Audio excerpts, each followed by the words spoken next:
नमस्कार दोस्तों, आपका स्वागत है मेरे चैनल ओम पिनाकिनी वॉइस पे। आज मैं एक कहानी लेकर प्रस्तुत हूँ जिसका नाम है सत्संगी बहू। एक धनी सेठ की 7 बेटे थे। 6 का विवाह हो चुका था। 7वीं बहू आई। वह सत्संगी माँ बाप की बेटी थी। बचपन से सत्संग में जाने से सत्संग के सुसंस्कार उसमें गहरे उतरे हुए थे।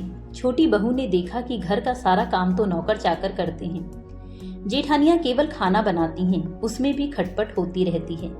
छोटी बहू को सुसंस्कार मिले थे कि अपना काम स्वयं करना चाहिए और प्रेम से मिलजुल कर रहना चाहिए। अपना काम स्वयं करने से स्वास्थ्य बढ़िया रहता है। उसने युक्ति खोज निकाली और सुबह जल्दी स्नान करके शुद्ध वस्त्र पहनकर सबसे पहले रसोई में जा बैठी।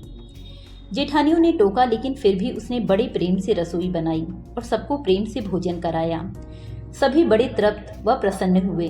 दिन में सास छोटी बहू के पास जाकर बोली, बहू, तू सबसे छोटी है, तू रसोई क्यों बनाती है? तेरी 6 जेठानियां हैं। बहू, माँ जी, कोई भूखा अतिथि घर आ जाए तो उसको आप भोजन क्यों कराते हो? बहू, शास्त्रों में लिखा है कि अतिथि भगवान का स्वरूप होता है। भोजन पाकर वह तृप्त होता है तो भोजन कराने वाले को बड़ा पुण्य मिलता है। माँ जी, अतिथि को भोजन कराने से पुण्य होता है तो क्या घर वालों को भोजन कराने से पाप होता है? अतिथि में भगवान का स्वरूप है तो घर के सभी लोग भी तो भगवान का स्वरूप हैं, क्योंकि भगवान का निवास तो जीव मात्र में है। और माँ जी, अन्न आपका, बर्तन आपकी, सब चीज आपकी है। मैं जरा सी मेहनत करके सब में भगवत भाव रख के रसोई बनाकर खिलाने की थोड़ी सी सेवा कर लूं तो मुझे पुण्य होगा कि नहीं होगा? सब प्रेम से भोजन करके तृप्त होंगे, प्रसन्न होंगे तो कितना लाभ होगा। इसलिए माँ जी, आप रसोई मुझे बनाने दो। कुछ मेहनत करूंगी तो स्वास्थ्य भी बढ़िया रहेगा। सास ने सोचा कि बहू बात तो ठीक कहती है, हम इसको सबसे छोटी समझते हैं पर इसकी बुद्धि सबसे अच्छी है। दूसरे दिन सास सुबह जल्दी स्नान करके रसोई बनाने बैठ गई। बहुओं ने देखा तो बोली, माँ जी, आप परिश्रम क्यों करती हो? सास बोली, तुम्हारी उम्र से मेरी उम्र ज्यादा है, मैं जल्दी मर जाऊंगी। मैं अभी पुण्य नहीं करूंगी तो फिर कब करूंगी? घर का काम करने से पाप होता है क्या? जब भूखे व्यक्तियों को, साधुओं को भोजन कराने से पुण्य होता है तो क्या घर वालों को भोजन कराने से पाप होता है? सभी में ईश्वर का वास है। सास की बातें सुनकर सब लोगों को लगा कि इस बात का तो हमने कभी ख्याल ही नहीं किया। यह युक्ति तो बहुत बढ़िया है। अब जो बहू पहले जाग जाए वही रसोई बनाने बैठ जाए। पहले जो भाव था कि तू रसोई बना तो 6 बारी बंधी थी, लेकिन अब मैं बनाऊं, यह बाह हुआ तो 8 बारी बंध गई। 2 और बढ़ गए, सास और छोटी बहू। काम करने में तू कर, इससे काम बढ़ जाता है और आदमी कम हो जाते हैं। पर मैं करूं, इससे काम हल्का हो जाता है और आदमी बढ़ जाते हैं। छोटी बहू उत्साही थी। सोचा कि अब तो रोटी बनाने में चौथे दिन बारी आती है, फिर क्या किया जाए। घर में गेहूं पीसने की चक्की पड़ी थी। उसने उसमें गेहूं पीसने शुरू कर दिए। मशीन की चक्की का आटा गर्म गर्म बोरी में भर देने से जल जाता है। उसकी रोटी स्वादिष्ट नहीं होती, लेकिन हाथ से पीसा गया आटा ठंडा और पौष्टिक होता है तथा उसकी रोटी भी स्वादिष्ट होती है। छोटी बहू ने गेहूं पीसकर उसकी रोटी बनाई तो सब कहने लगे कि आज तो रोटी का जायका बड़ा विलक्षण है। सास बोली, बहू, तू क्यों गेहूं पीसती है? अपने पास पैसों की कमी नहीं है। माँ जी, हाथ से गेहूं पीसने से व्यायाम हो जाता है और बीमारी नहीं आती। दूसरा, रसोई बनाने से भी ज्यादा पुण्य गेहूं पीसने का है। सास और जेठानियों ने जब सुना तो लगा कि बहू ठीक कहती है। उन्होंने अपने अपने पतियों से कहा, घर में चक्की ले आओ, हम सब गेहूं पीसेंगी। रोजाना सभी जेठानियां चक्की में 2-2.5 सेर गेहूं पीसने लगी। अब छोटी बहू ने देखा कि घर में जूठे बर्तन साफ करने के लिए नौकरानी आती है। अपने जूठे बर्तन हमें स्वयं साफ करने चाहिए, क्योंकि सब में ईश्वर है तो कोई दूसरा हमारा जूठा क्यों साफ करे।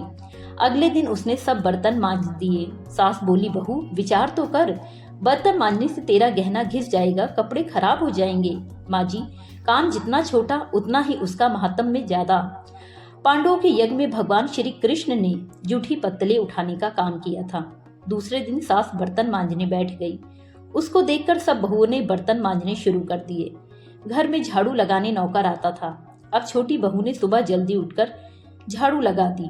सास ने पूछा, बहू, झाड़ू तूने लगाई है? माँ जी, आप मत पूछिए, आपको बोलती हूँ तो मेरे हाथ से काम चला जाता है। झाड़ू लगाने का काम तो नौकर का है, तू क्यों लगाती है? माँ जी, रामायण में आता है कि वन में बड़े बड़े ऋषि मुनि रहते थे, लेकिन भगवान उनकी कुटिया में ना जाकर सबसे पहले शबरी की कुटिया में गए, क्योंकि शबरी रोज चुपके से झाड़ू लगाती थी, पंपा सर का रास्ता साफ करती थी, कहीं आते जाते ऋषि मुनियों के पैरों में कंकड़ न चुभ जाए। सास ने देखा कि यह छोटी बहू तो सबको लूट लेगी, क्योंकि यह सबका पुण्य अकेले ही ले लेती है। अब सास और सब बहुओं ने मिलकर झाड़ू लगानी शुरू कर दी। जिस घर में आपस में प्रेम होता है, महालक्ष्मी बढ़ती है, और जहाँ कलह होता है वहाँ निर्धनता आती है। सेठ का तो धन दिनों दिन बढ़ने लगा। उसने घर की सब स्त्रियों के लिए गहने और कपड़े बनवा दिए। अब छोटी बहू ससुर से मिले गहने लेकर बड़ी जेठानी के पास गई और बोली, आपके बच्चे बड़े हैं, उनका विवाह करोगी तो गहने बनवाने पड़ेंगे। मेरे तो अभी कोई बच्चा है नहीं, इसलिए इन गहनों को आप रख लीजिए। गहने जेठानी को देकर बहू ने कुछ पैसे और कपड़े नौकरों में बांट दिए। सास ने देखा तो बोली, बहू यह तुम क्या करती हो? तेरे ससुर ने सबको गहने बनवा कर दिए हैं और तूने वे जेठानी को दे दिए और पैसे कपड़े नौकरों में बांट दिए। माँ जी, मैं अकेले इतना संग्रह करके क्या करूंगी? अपनी वस्तु किसी जरूरतमंद के काम आए तो आत्मिक संतोष मिलता है, और दान करने का तो अमिट पुण्य होता ही है। सास को बहू की बात लग गई। वह सेठ के पास जाकर बोली, मैं नौकरों में धोती साड़ी बांटूंगी और आसपास में जो गरीब परिवार रहते हैं उनके बच्चों की फीस में स्वयं भरूंगी। अपने पास कितना धन है, किसी के काम आए तो अच्छा है, ना जाने कब मौत आ जाए और सब यही पड़ा रह जाए। जितना अपने हाथ से पुण्य कर्म हो जाए अच्छा है। सेठ बहुत प्रसन्न हुआ कि पहले नौकरों को कुछ देते तो लड़ पड़ती थी, अब कहती है मैं खुद दूंगी। सास दूसरों को वस्तुएं देने लगी तो यह देखकर दूसरी बहुएं भी देने लगी। नौकर भी खुश होकर मन लगाकर काम करने लगे और आज पड़ोस में भी खुशहाली छा गई। इस तरह से छोटी बहू ने जो आचरण किया उससे उसके घर का तो सुधार हुआ ही, साथ में पड़ोस पर भी अच्छा असर पड़ा। उनके घर भी सुधर गए। देने के भाव से आपस में प्रेम भाईचारा बढ़ गया। इस तरह बहू को सत्संग से मिली सूझबूझ ने उसके घर के साथ अनेकों परिवारों को खुशहाल कर दिया। तो दोस्तों, कहानी कैसी लगी कमेंट करके जरूर बताइएगा। कहानी पसंद आई हो तो वीडियो को लाइक शेयर करें और चैनल को सब्सक्राइब करें। वीडियो को पूरा देखने के लिए आपका बहुत बहुत धन्यवाद। ओम नमः शिवाय। हर हर महादेव। आपका दिन शुभ हो।